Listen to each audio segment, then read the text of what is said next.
Go get me water. Use this cup. And go make sure Meowth gets a little bit of love. Give him a snuggle.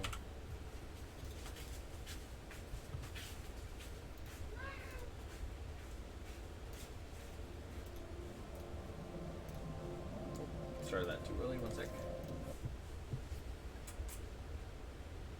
Hi, kitty cat. Okay. One second. I'm just getting some water before I start the stream. Start reading, that is. Hi, honey. Hi, little kitty. Get up here.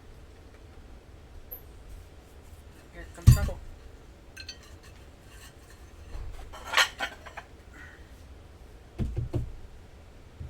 There you go. Got my little baby cat. There's my little baby. How are you, my little baby? How are you?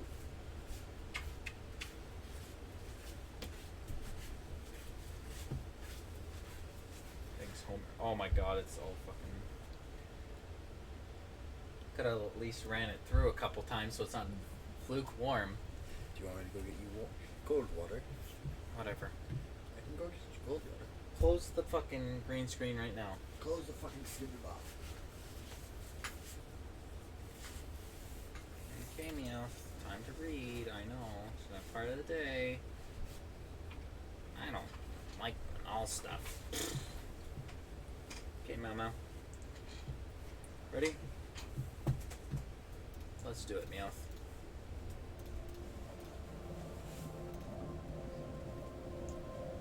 The 7 bandits sat in their simple hideout, drinking the alcohol that they'd stolen from their victims today. Today's haul was pretty good, wasn't it? Yeah, if we take it to the village, everyone else will be happy as well. 1 second. Too loud. They talked as if they were farmers sharing a drink after finishing their work on the fields, but they were definitely bandits. The proof of that was the fact that the wine that they were drinking was taken from the merchants who had been too stingy to hire adventurers to escort them, along with their lives. Their equipment was old, their leather armor had numerous patches where they had been previously repaired, and their weapons consisted of handmade spears, wood-cutting hatchets, bows, and arrows. They were incredibly poorly equipped. They hadn't received any formal training either. If you looked at it in one way, their method of fighting came from experience in real battles and brawls. If you looked at it in another way, they were just a group of people who swung their weapons around with no technique. In fact, most of their jobs were farmers. I don't know why it doesn't plural that. So they hadn't received training for battle. The reason that they were bandits was their poverty. The young men from a village that had become poor for various reasons had left the village to commit crimes. Such cases were not rare in Lambda. Well then, I suppose someone should stand watch so we can sleep. The bandits' base simply consisted of several tents put up in a meadow with long grass, in a spot where they had cleared some of the grass away. They did have a lookout tower, but they didn't seem to have any intentions of using it. In fact, there was nothing in this meadow but wild deer, so they were safe as long as they kept a fire lit. The reason they still kept watch is because sometimes a stray goblin came to attack. But even such a goblin would scream loudly as it approached them, so they had little motivation to stand guard. That was why they had no way of knowing if any enemy were to approach them quietly, concealing the sound of their footsteps. Heck, I'll drink a little too much. The bandit on watch, who had apparently drank too much wine, was snatched up by Bone Bear's paw that had risen up from the wall of grass and disappeared. Muffled sounds came from inside the tents, but nobody came out. Instead, Bone Man, Bone Monkey, and Bone Wolf, with Bone Bird on his back, emerged from the long grass, and behind them was Vandalu. There are 6 left. Finish them quickly. The air was filled with the sound of rattling bones. The bandits never returned to their village. For Vandalu, finding the hiding place of bandits was easier the more atrocious their crimes were, as he could use the spirits of their dead victims as sources of information. The victims who were attacked by their bandits and had not only their belongings taken, but also their lives. Their regret and hatred towards their assailants was fierce, and having bugs find the spirits was a simple task. Even if the spirits were far away, he could use the spirit communication technique to summon them to hear what they had to say. And then he would send out the undead using the information he got from the spirits, and the hideouts would be found within a few days. With this method, Vendalo had already found 4 groups of bandits operating in the area around Baron and Pistero's territory. After finding them, he continued to gather information such as how many of them there were, and how they were armed. The villager bandits that had attacked today were the smallest, most poorly equipped group out of the 4. Nice. The training is successful. Good work, everyone. Vendalo was emotionless as he confirmed that the bandit group had been exterminated, but he was in a good mood as he praised the undead. Of course, the undead, being made of only bones, were unable to smile, but the blue glow in their sockets seemed to flicker in happiness. Their most valuable player was Bone Bear, who had killed the one on lookout duty with a bear hug and then buried another bandit with his claws. Bone Man had stabbed 2 of them to death with his dagger, and Bone Monkey and Bone Wolf had taken 1 each, strangling and biting them to death. It'll be fine. You'll be able to fly soon. Bone Bird was the only one to be depressed. Vendalo had made a golem of the earth and buried one of the bandits from neck down, and Bone Bird had defeated the bandit by diligently stabbing him with its beak repeatedly. With only 1 wing, it was just a burden, but there was no helping it. Bone Bird couldn't fly. It was obvious that wings made of only bones and no feathers would not be able to fly. If you keep gathering experience and rank up again, you'll definitely be able to fly. Believe in yourself. As Vendalo encouraged Bone Bird, it flapped its wings with a rattle to express its happiness, as if to say that it would try its best. 1 second. After looking at Bone Bird happily and giving it a pat on its skull, Vendalo examined the treasure that the bandits had gathered. The first thing that caught his eye was the wagon with 3 barrels of wine still left in it. They were the leftovers of what the bandits had been drinking. Evicia prided itself on its wine, so it was probably of reasonable high quality. I wonder if there's anything else. But to a 1-year-old, it held less value than water. He had no way of selling it for money, and his companions were all made of bones, so it was completely useless.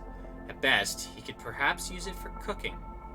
No, it was probably possible. It was probably possible for him to drink it, even as a 1-year-old. Vendalo possessed the status effect resistance skill at level 3, so he would likely not become drunk unless he consumed a very large quantity of it. No, you can't drink alcohol at the age of 1. What if you become a drunkard later in life? However, his guardian would not allow it, so he decided not to drink it. Well, I might as well take at least 1 barrel back. There's even a wagon for it. And next is...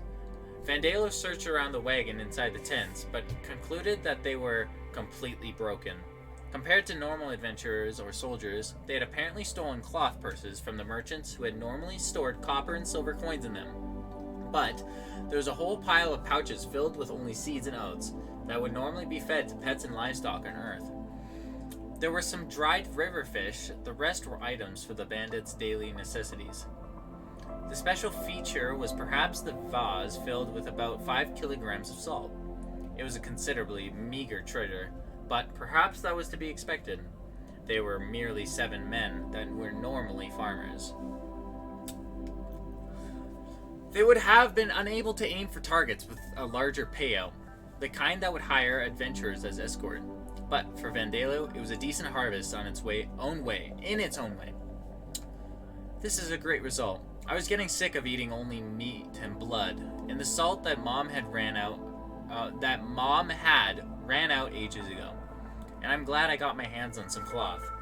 Vandelo's lifestyle up until now had been sustained through hunting the deer in the forest. Darcia's emergency stores of wheat, cheese, vegetables, and salt had been used up relatively quickly after her death. In the first place, it was not only one person's worth, and it was for the journey that she had been planning. So, it was only an amount that she would have been able to carry. And as Vandelu developed, the amount that he ate also increased. It would be problematic to use blood for all of his dietary needs, and if he became too much like a vampire, he would become weak to the sun, so that would be problematic. That was why he wanted to eat normal food as well, but meat that was simply cooked after having its blood extracted was dull as well, and there were times when he could only get his hands on the meat of raccoons and foxes and such, whose meat was not tasty. Though it was much better than the time he had only goblin meat available. The clothes he was wearing were not really clothes, but furs that he had wrapped around himself. He was like a barbarian child. If I use the bandit's spare clothes, I may be able to make proper clothes for myself. There's also money, but, well, will I get a chance to use it? The Amid was the currency of the Amid Empire and its countries. 1 Amid was worth about 100 yen on Earth. There was a half Amid copper coin, a 1 Amid copper coin, a 10 Amid copper coin, a 100 Amid silver coin, a 1,000 Amid gold coin, and a 10,000 Amid platinum coin. In addition, there was apparently also paper money used only by wealthy merchants and nobles. Notes worth of 100,000 Amid and 1 million Amid, to be more accurate. They may not be actual notes, but something like handwritten government bonds. The bandits had saved up around 1,000 Amid, about twice the monthly income of a worker living in an urban area. But if Vandelu were to enter a town, guards or adventurers would kill him without any question asked. So it was doubtful whether he would get a chance to use it.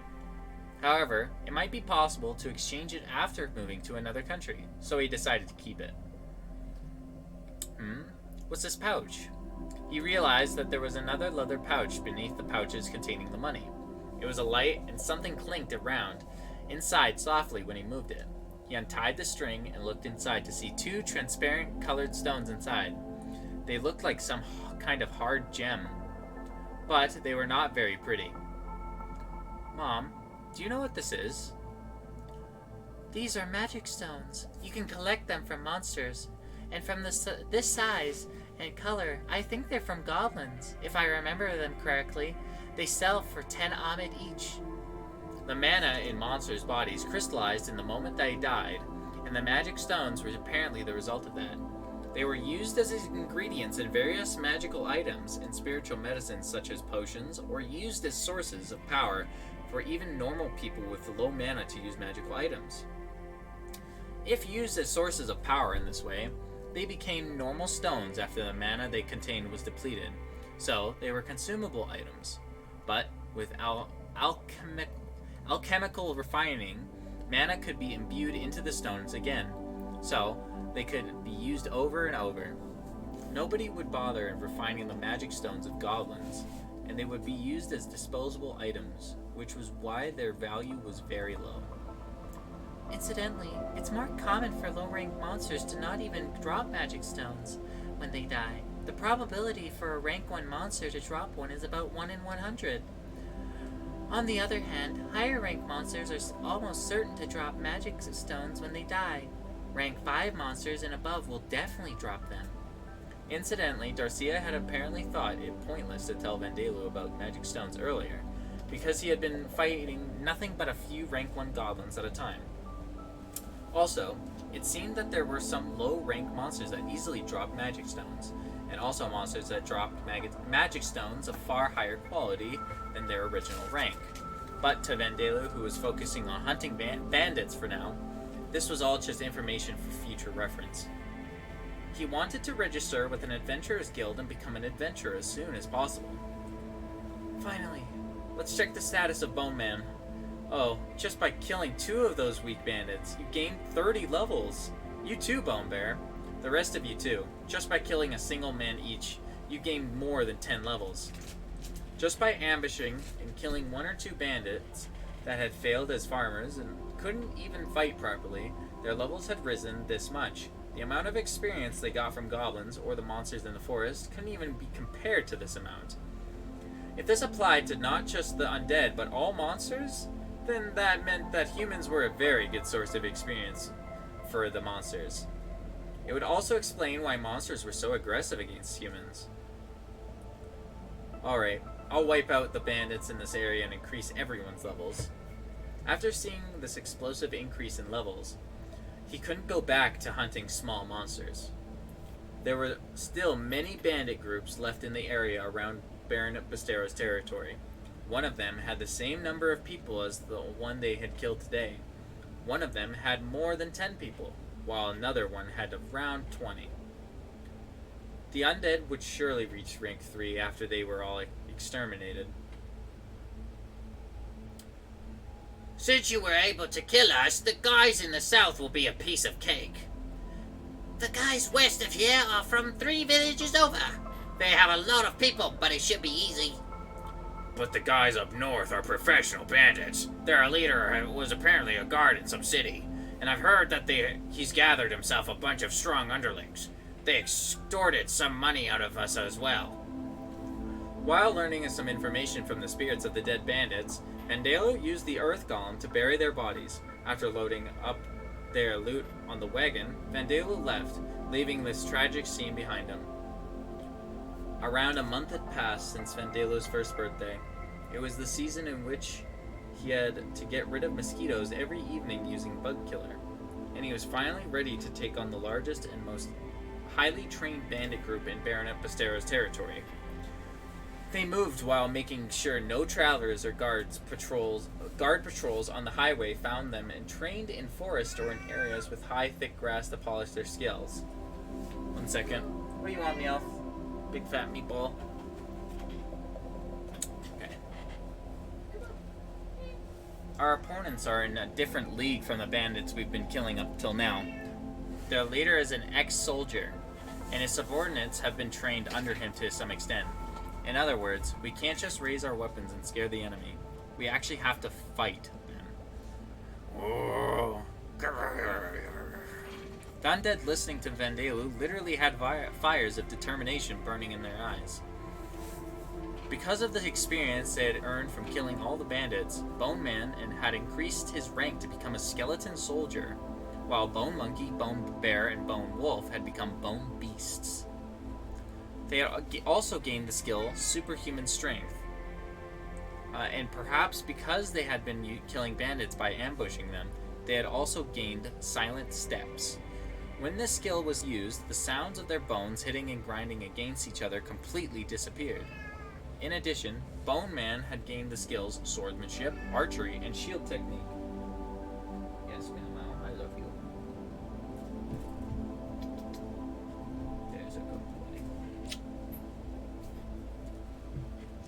They were all still level 1 skills, but the results were pretty good considering that they had obtained them after fighting in practice battles against golems for a month.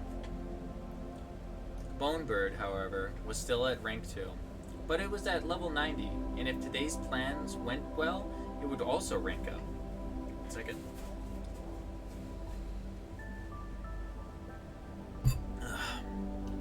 That's why we need to be extra careful today. We have a lot of spare bones for you, but make sure your skulls are not damaged or broken. Also, if there are any humans that don't look like bandits, for example, humans that are tied up with a rope or humans that are in cages, don't kill them. Lastly, we'll begin the plan as soon as I cast a support magic. Speaking in his usual indifferent tone in the expressionless face, Vandalo didn't show his internal nervousness at all as he cast the spells. First, bloodshed enhancements to their weapons, fangs and claws. Then, energy absorption to their armor and bones. Bloodshed enhancement was a magic spell that boosted the attack power of whatever it was cast on. Even shields and armor could damage the enemy if they came in contact with them. Energy absorption was a defensive spell that could absorb magic, heat, electricity, and even motion energy, and in Lambda it was effective against both magical and physical attacks. Both of these spells had very strong effects, but since both were not that hard to use with the death attribute, mastering them was easy for Vendelu. Whoa. The first to move among the undead surrounded by dark blue magic was Bone Man. He headed towards the observation tower as the bandits' base. Okay, what a weird sentence. A small gathering of simple huts surrounded by a wooden fence, loading an arrow into the bow taken from Orby and his companions and pulling back the string. The bandits in the observation tower were holding bows with quivers on their backs and seemed completely unmotivated. Man, we're really unlucky. Getting guard duty on the day before we're supposed to withdraw. The bandits were planning to take all that they had earned up until now and move to a new location. They were planning to pick up the ransom money for the hostages along the way, and then go on to a new territory or even a new country, and start their jobs as bandits all over again. Other bandit groups had been disappearing lately. They had heard rumors that a lord had become fed up with the deterioration of public order on the highway and put together a subjugation team. If that was the case, then it was really time to leave. They had decided to get rid of things that would get in the way of traveling, and were in the middle of a party to consume all the excess food and liquor they had in one go. These bandits were the unlucky ones that were unable to participate in the party. They were too distracted by their own misfortune to notice anything. Gah! Bone Man's arrow cut through the night and buried itself in one of their throats. Letting out a short scream, he lost his balance and fell from the tower. Seeing one of their own guards fall down, with an arrow in his neck, the bandit that had been drunk and enjoying themselves woke up from their stupor. Enemy attack! Wake up, you bastards! Get your weapons! As the bandits tried to pick up their axes, maces, and spears, groan, wow, ow! Destroying the wooden fence and scattering splinters all over the place, Bone Monkey and Bone Bear charged in. It's the undead! Monsters! We're being attacked by monsters! Calm down, you idiots. Those of you specialized in axes and maces, move forward. Those who have swords and spears, fall back. Archers as well.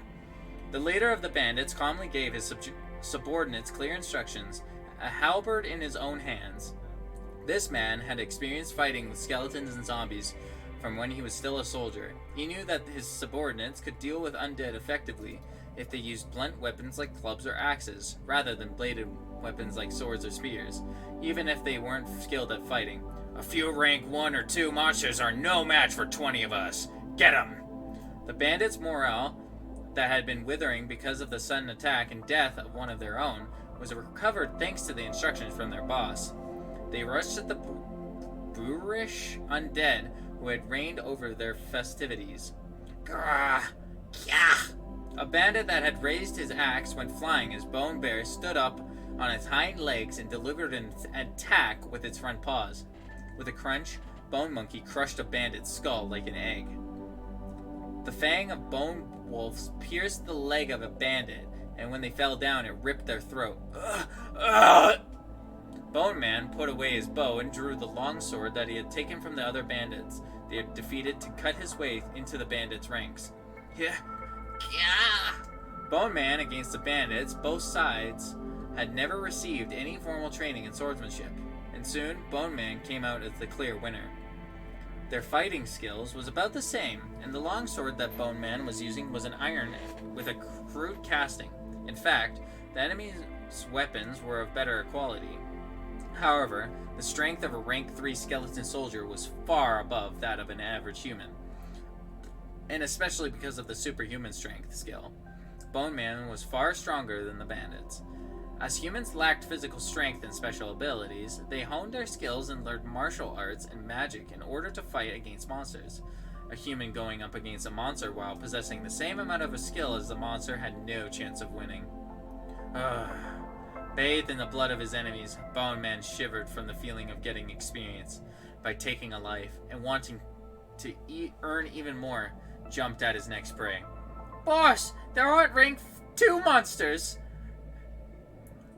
We can't handle them. Help us, boss. Hearing the pitiful screams of his subordinates as their number decreased, the leader clicked his tongue. Those useless fools. If it's come to this, I have to get away by myself. The bandit leader, who chose to run without hesitation, he didn't think about fighting the undead for his men for even a second. He didn't even have enough skills to even fight one-on-one with a rank 3 or higher monsters in the first place. He had certainly been a soldier at one point in his life, and even had a level 2 skill, halberd technique, that allowed him to use the halberd, but in the end, he was just an ex-security guard.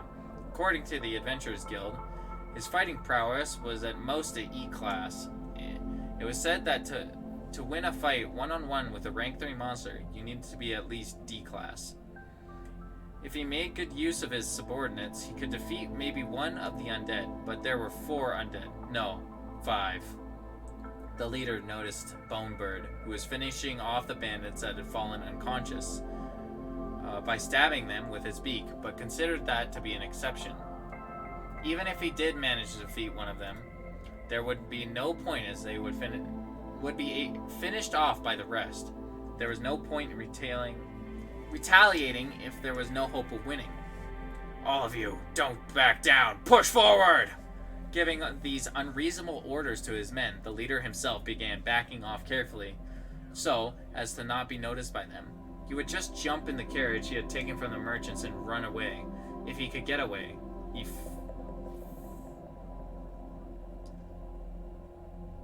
I don't know what this sentence says. And form another bandit group.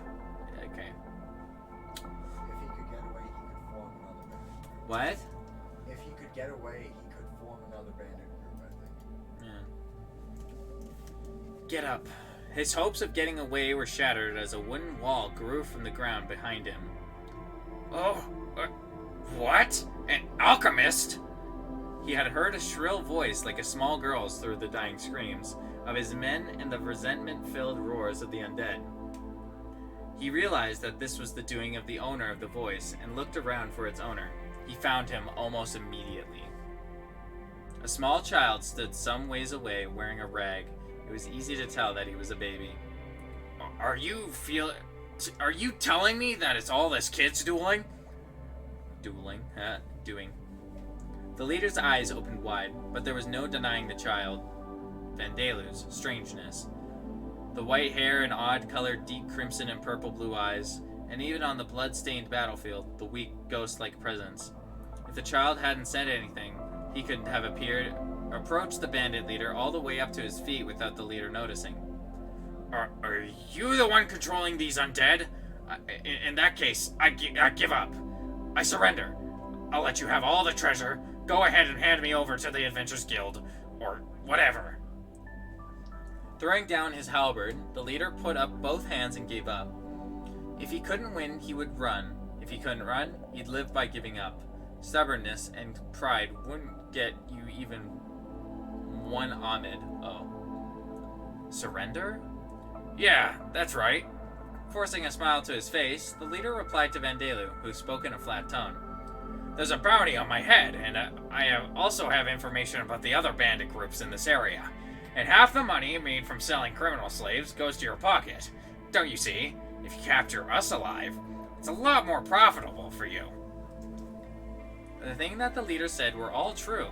This was a man that was willing to sell off off other people in the same trade if he was able to live. Also, depending on the severity of their crimes, the bandits that had captured alive were all sold off as criminal slaves. Most of them were overworked in mines and in the army, doing odd jobs and labor. Half of the profit Sorry about that.